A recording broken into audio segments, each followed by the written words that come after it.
I'm Dr. Duke, and this is my take on the news. I'm joined today by Gabe Blomgren, the assistant pastor at Covenant Church in Spokane, Washington. There's really a great rally there on May Day, right? Co-opting the Communist Day of celebration for Freedom is the Cure, talking about getting with Washington staters and Americans generally back to work. Gabe, thanks for joining us today. Yeah, thank you for having me, Dr. Duke. Yeah, it was a great turnout. The event was hosted by Representative Matt Shea, and my good friend Caleb Collier and I were there in attendance, and we both spoke at the event. It was amazing, very, very good. And like you said, the detractors tried to hijack that day and call it May Day, but it is Rule of Law Day. So yeah, we are ready for law, namely the Constitution, to be our rule book as far as that law. Well, Gabe, what's really interesting to me is that it was Rule of Law Day, and somehow governors, without any constitutional authority, both on the national level and as state governors and state contracts, state constitutions, they really have no right to force businesses closed this way. Yet when we say rule of the law, what you guys were protesting was the rule of the law is we have a right to associate with people, we have the right to go to work, and yet I'm sure the authorities in Washington state believe that their dictums have the force of law. That's a real kind of a contrast, isn't it? Yeah, they literally believe that they are saving the state of Washington. Jay Inslee, I don't know if he's a liar or if he really feels that he is some type of messianic figure saving us. He's got like a four-phase plan that does not include even churches being open this coming week. Churches aren't allowed to be open here in the state of Washington. He's out of his mind. His 30-day window of basically state of emergency is done. He's used it. It's done. The numbers are not there to support the type of reaction that we've seen, and we need to get back to work. And so the rally was all about, okay, you've got your window of power, and it's done. We're ready to go back to work, and we're ready to go back to church. We're ready to be out in the community. We're tired of the fact that Costco can be open, but churches can't be open. We're tired of the fact that hospitals are shutting down other forms of surgeries, but Planned Parenthood could be open.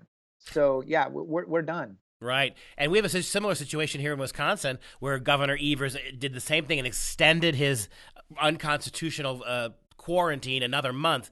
And the legislature, which is run by Republicans here, we're fortunate we have a Republican Assembly and a Republican Senate. They are suing the Supreme Court in the Supreme Court of Wisconsin. Do you have anything like that in Washington, or is everything so left that it doesn't really happen?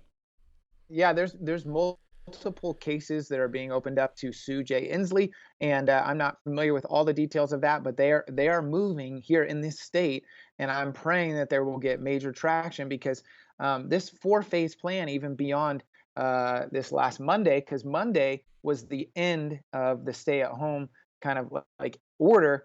We should all be able to get back to life. Today's Tuesday. We should all be able to get back into restaurants, but these restaurants can't open up because the Department of Health will shut them down. So it's very hard for restaurants to do their own thing because they're going to lose their business license. A lot of these guys who serve alcohol, they're going to lose from the liquor board. They're going to lose their liquor license. So but churches like the church that I'm at, I preached on Sunday a day before the opening, technically, but we're moving forward. We're not going to wait anymore. We're going to encourage our people to come, use social distancing. If you want to wear a mask, that's up to you. But we can't wait anymore.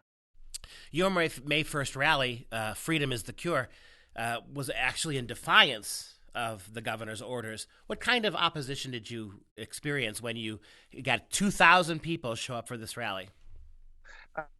We had the media there that was definitely trying to confront Representative Shea. We met in the kind of like the area at the arena in our city. We have an arena. We met there, and they were confrontational in his face, wearing masks, pushing the microphone up into his face. And the crowd, 2,000 plus people, said, "Fake news, go home. Fake news." Like, I've never seen so many people, and these are like KXLY and like these big, fancy cameras and everything, and they're literally saying, "We're done with you." And that was the emotion. Now we left the courthouse, excuse me, the arena, and walked all the way to the courthouse, and I'm talking droves of people, 2,000 people. But our local sheriff had waiting for us at the courthouse his own podium set up about no less than 50 feet away from our tent, our PA, our whole entire area that we had set up for Representative Shea and all of the speakers, myself included.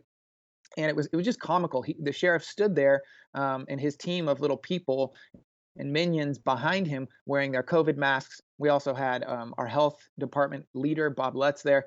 And they pretty much waited and listened the whole time to us speaking. And when we were done, they amped themselves up as if it was their event also. But you know for sure, the sheriff has an agenda out against Representative Shea. And I would even say he has an agenda against conservative Christians such as myself. Did he have any formal warning for you? He doesn't seem like he tried to stop you. He set up shop next to you as a way of intimidating you. Did you get any formal notification from the state or from the sheriff that this is a bad idea? Did they try to talk you out of it? No, we kind of knew, kind of on our inside circle, that there would be no arrests. We have some contacts. We knew that there was nothing they could do to strong arm us or stop us. We had God on our side. We had 2,000 plus people. You can't arrest us all. So we knew coming into it, we would be able to exercise free speech. But the mood there was definitely us versus them. And there was no formal intimidation. There was definitely some condescending remarks. The way the sheriff tried to get Representative Shea to speak. At the very end of his speech, Matt walked away, and the sheriff yelled Matthew's name, kind of like he sounded like he was a mother. He kept saying Matthew, Matthew, and it's just not good, the way that the sheriff speaks down to our representative, who we have elected. So it's nonsense. Well, give us a bit of an example. You mentioned that at the end of your talk, when everything was done, the rally was over, the sheriff and his minions, they mic'd themselves up and they began speaking to the crowd, right? What kind of things were they telling the crowd? It's double speak. He would say things like, we haven't had one single arrest we haven't cited one single person. Very different from like the mayor in Chicago. The mayor in Chicago is saying, hey, we're going to arrest anybody and everybody. But he would finish his statement of like, we haven't arrested anybody, but there's nothing I can do. My hands are tied as far as the health department. If they shut down your businesses, if they do this, if they do that.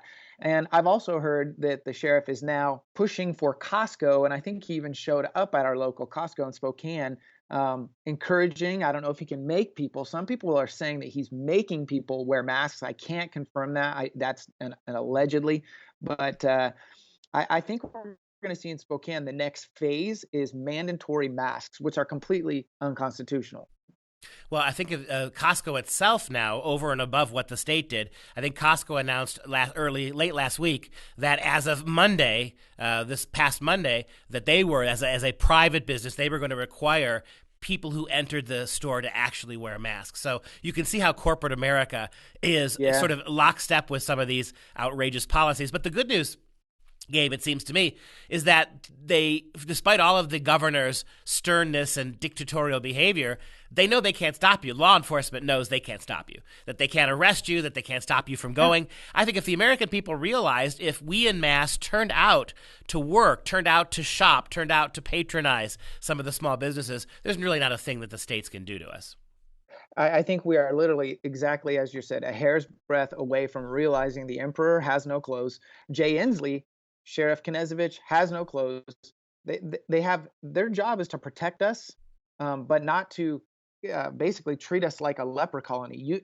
Biblically, Duke, I've studied the Bible. There's no such instance where you quarantine the healthy in the Bible. You quarantine the sick. Okay, if you have leprosy, you quarantine the sick. You do not quarantine the healthy. So there is no grounds. If James Madison, if Thomas Jefferson were alive, they'd absolutely be flipping out right now, along with you and I. So yeah, we are a hair's breadth away. If everyone just realized, if we band together, if we resist together, respectfully, godly resist, we will win.